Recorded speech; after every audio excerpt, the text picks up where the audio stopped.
ما تنساش الزمن الدوري. عشان تحل المسألة دي لازم تركز على الزمن الدوري. السر في الزمن الدوري. بيقول لي وضح الشكل البياني المقابل تغير الفيض المار خلال ملف دينامو عدد لفاته 200. يبقى احنا لازم نطلع المعطيات. الN ب 200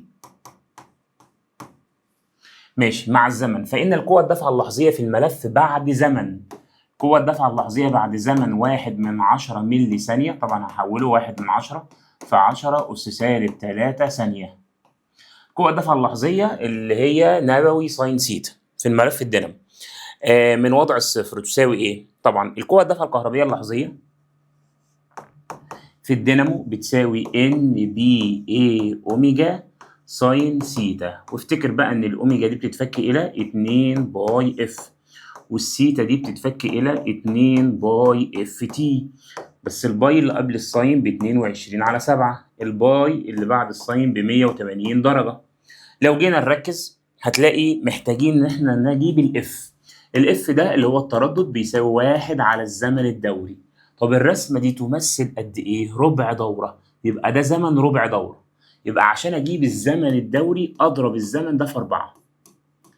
بس خلي بالك بقى من نقطه بتوقع ناس كتيره جدا. انا لازم عيني تكون على المحاور. الزمن هنا مكتوب ايه؟ ملي ثانيه. يبقى لازم اضرب هنا في 10 اس سالب 3 عشان احول من ثانيه لملي ثانيه. يطلع التردد ب 125 هرتز. كده جبنا التردد. تعالى بقى نعوض ونشوف ايه المشكله اللي معانا. الN مديها لي بكام؟ ب 200. لو بصيت على المساله مش هتلاقي لا البي موجوده ولا الاي موجوده، بس البي اي على بعضها دي كده اسمها القيمه العظمى للفيض. القيمه العظمى للفيض بتساوي بي في ايه؟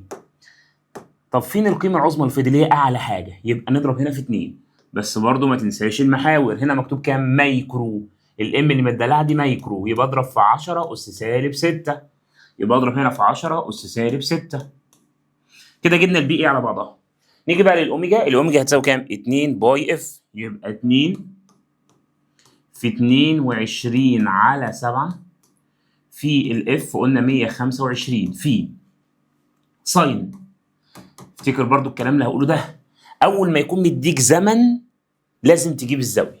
يبقى انا بقول لك احسب القوه الدفعه اللحظيه بعد زمن كذا، يبقى من الزمن ده هتجيب الزاويه. طب هتجيب الزاويه ازاي؟ السيتا بتتفك الى 2 باي اف في تي، بس الباي جوه الساين ب 180. يبقى 2 في 180 في اف اللي هي 125 في الزمن اللي هو عايز القوه الدفعه الكهربيه بعد 1/10 ملي ثانيه. يبقى 1/10 في 10 اس سالب 3. كل ده ادخله على الآلة تطلع القوة الدفعة الكهربية بالتقريب 25